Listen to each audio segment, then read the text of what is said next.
you check the children. Show a little match sometimes. Hi, I'm Chucky. Wanna play? Sometimes. That is better. You're gonna need a bigger boat. Hey everyone, welcome back to the Horror Show. I'm Cecil Laird, Robert Wolfman. and we are back to do another brand new horror movie review. This time we're going to be talking about Terrifier 2. This is the one that we've been waiting for a very long time. Me especially, I was a big fan of the first movie, and I am, quite honestly, a big fan of the second movie. I think that this movie is better than the first movie in a lot of respects, and in most respects, you know, honestly, they stepped up their game in basically every way for this film, and outside of a bit of extra length, I think, than maybe was necessary, I do think that the whole thing was a good time and entertaining and definitely traumatizing at parts. So yeah, overall, big success for me. Yeah, this movie was brutal as fuck. I enjoyed the first one. I still honestly am not a big fan of the first one. I loved this movie. This movie was brutal as hell. They put the budget for what they had in the perfect places. Honestly, I don't have a bad thing really to say about this movie. Awesome. Yeah, they could have trimmed some fat on some scenes. Those things could have been cut down a little bit. It was a little bit long on the runtime, but other than that, everything was solid between the acting, everything like that. Mm-hmm. I'm good. Yeah, so the movie is about 2 hours and 18 minutes long, so it's a Marvel movie in length, to be honest. But, you know, well, yeah, Marvel movies are all over 2 hours now. Some of them are reaching 3, but for the most part, it's in that 2:20 range. Yeah.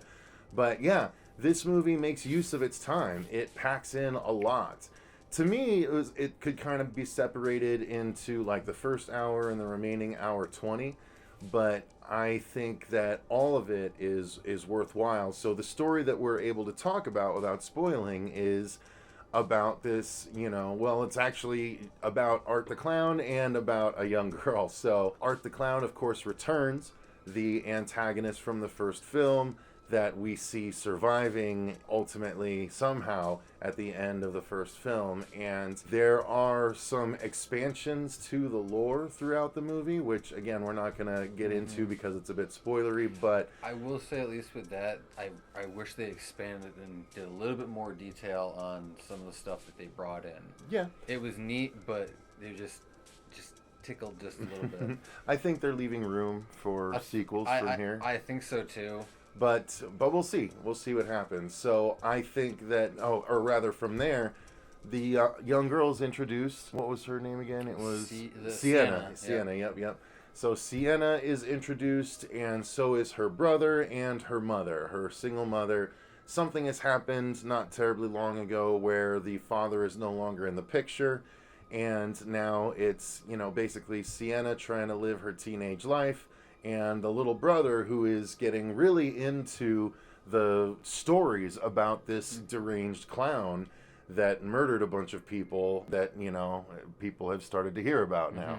And so, you know, that doesn't necessarily go over well with Mom, but the rest of the movie is people running afoul of Art and Sienna and family being one of those groups of people. Right, yes. Right.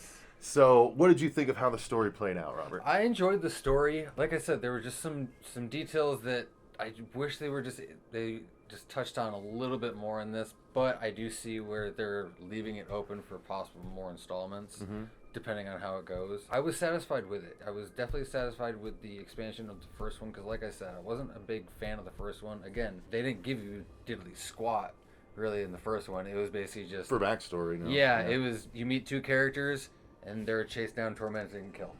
That's basically all it is. But for what they did, especially with bringing back one of the characters from the first one, it was unnerving. For the most part, she was pretty well used in the story.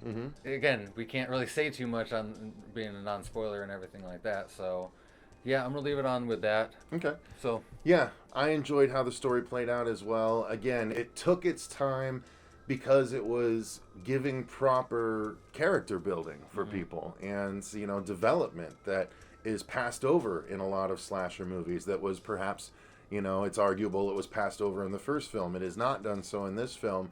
And I personally believe the acting was stepped up a notch absolutely. as well. So I think that's a good segue into the acting. I really bought the family in this. I thought Sienna, her brother, and her mother were all really good. Specifically, Sienna and her mom were really believable as a mother-daughter. Yeah, the dynamic between them, because again, it's like they're going through like the grief stuff, so that was pretty well believable. They played it off, and again, the chemistry between the family, even the brother though at times he bugged the crap out of me at times. Like he just had that. He was doing his best, and Yeah. I think he did a good enough job, as far as being a kid that's obsessed with something he shouldn't be obsessed with, and True. unfortunately learns the hard way that that's not necessarily what you want to do.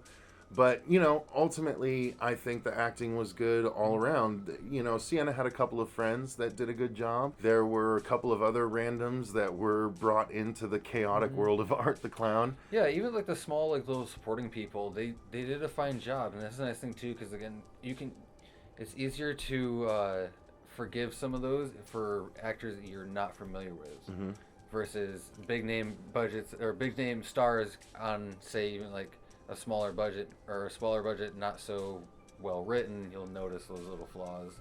But no, everybody in this was awesome. One of the things that I do want to mention about it that I guess would have belonged in story, but I'm going to mention here, is that Damien, the director, does take his opportunities to do things that we haven't necessarily seen in movies before, and it's funny the way it kind of explains away. Like, for instance, how does Art's costume become clean again after the first movie's development? That scene was pretty funny. So, I like stuff like that, where it's moments that I don't necessarily anticipate that show up, and you're like, oh, okay, let's see how this plays out. And remind me again, who plays Art?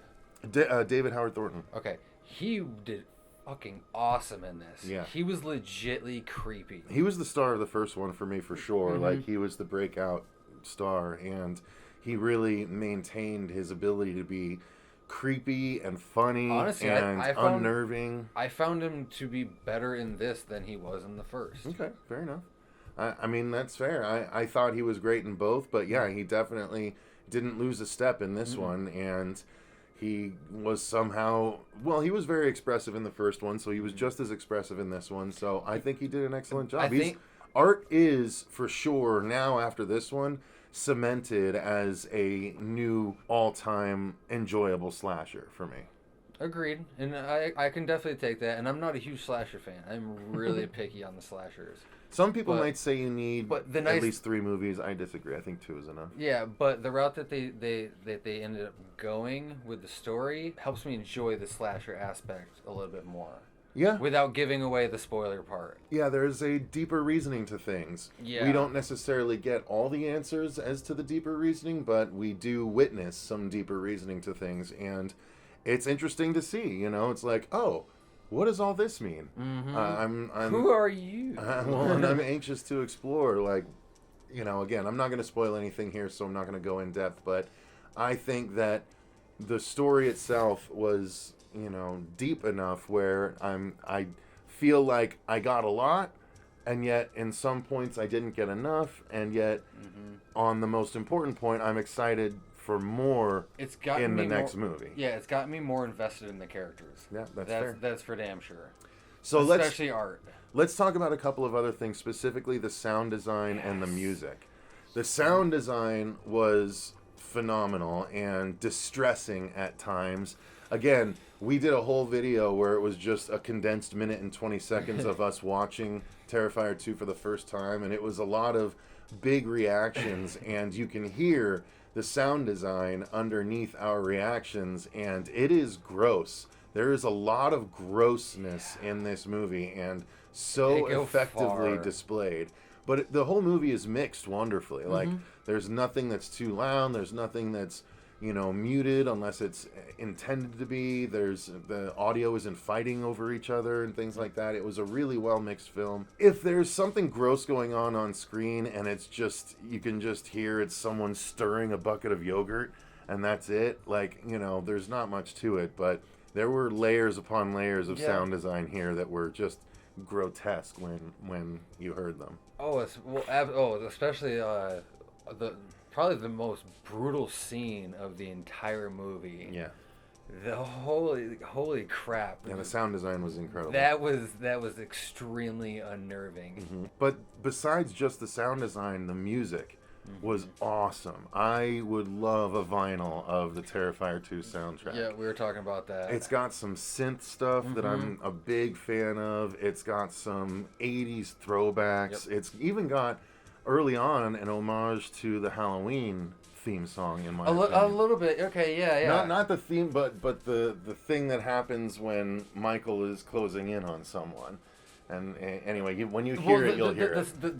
The style and Yeah, everything. yeah. Yeah. No, I get you on that. No, I absolutely loved the music of this. I was pleasantly surprised on their music choice, because part of me was expecting something different. I don't know what, but it wasn't this, and it just made me. I loved the 80s synthwave kind of cyberpunk at times. Like it was cool. I dug the hell out of it, and I would like Cecil was saying, like, I'd love to have a vinyl of this. Yeah, it was Vinyl, really CD, awesome. whatever, you know. So that was really excellent. And finally, with a Terrifier movie, we inevitably have to talk about the effects, which we've already been kind of alluding to. There are some absolutely brutal scenes, and the effects that go along with it are just unreal at times. Like, there's how one of the main extended kills begins, even with one particular slash of a scalpel. Yes. It's like, holy shit. Like, they are going for it. And you think, like, wow, how much worse can this get? And then you think, holy shit, how is this still going? And then you think, bigger boat. okay, wow, I guess that's it. And then it continues for a whole nother, like, segment, and you're like, what the fuck? yeah. And then you're like, okay, I guess we're never gonna see that again. And then it comes back to it a little bit later, and it's like, holy shit. It's just really, really incredible. That was And all of that was sold on the effects and the sound design and David. Yep. That was the most, like I said, the most brutal scene of this entire movie. And I love the fact that it was all practical. That's one of my biggest highlights of this. It was all practical, and it was so good looking. And there was, holy shit, the amount of blood. Like, and one thing we gotta give at least some credit to the craftsmanship. We got some new weapons in this movie. Yeah. So I don't know. Can we talk about him? We should.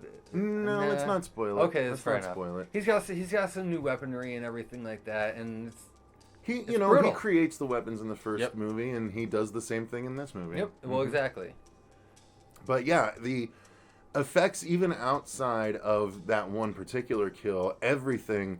There's some surprises, and some just grotesquerie that is so entertainingly presented. For instance, i.e. the trick-or-treater scene.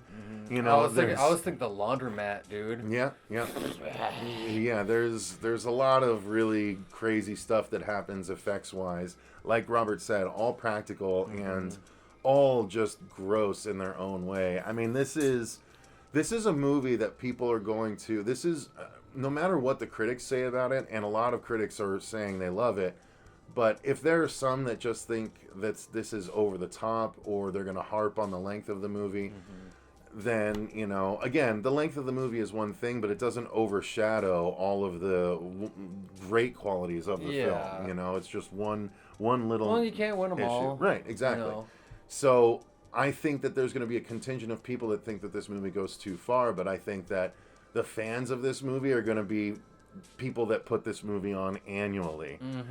I would be probably one of those. Oh, this would be a people, Halloween movie for yeah, goddamn and sure. absolutely. I mean, it's such a good one too between the first two movies, because they're expanding on stuff from the first film. And we don't get a lot of like really solid scary clown movies. We get a lot of like killer, like scary clowns, but they suck half the time. Like you maybe have like a little 5 handful. Yeah. So, I mean, art is in that handful. Yeah, we can't glow enough about the effects in this film, and ultimately, as you can see, outside of the length, which it wasn't really that bad, it just is the only kind of negative we could point to. This is a excellent horror film experience. Mm-hmm. And I think it's worth going to the theater if you can. Definitely go check it out in the theater. Support this film so that that way they can get a bigger budget to do Terrifier 3 even bigger and better. Yeah, You know what I mean? absolutely. So, yeah, I think that's pretty much as we can cover without spoiling anything for you guys. Yeah. Definitely check this one out. I think it's going to be available on Screambox not terribly long after its theatrical window. So don't miss the theatrical window. Yeah, because I think the theatrical was like October 3rd, isn't it? October 6th. 6th. We're putting up Okay. our review on the 3rd. Okay, Yep. fair enough. So you guys are seeing this on the 3rd.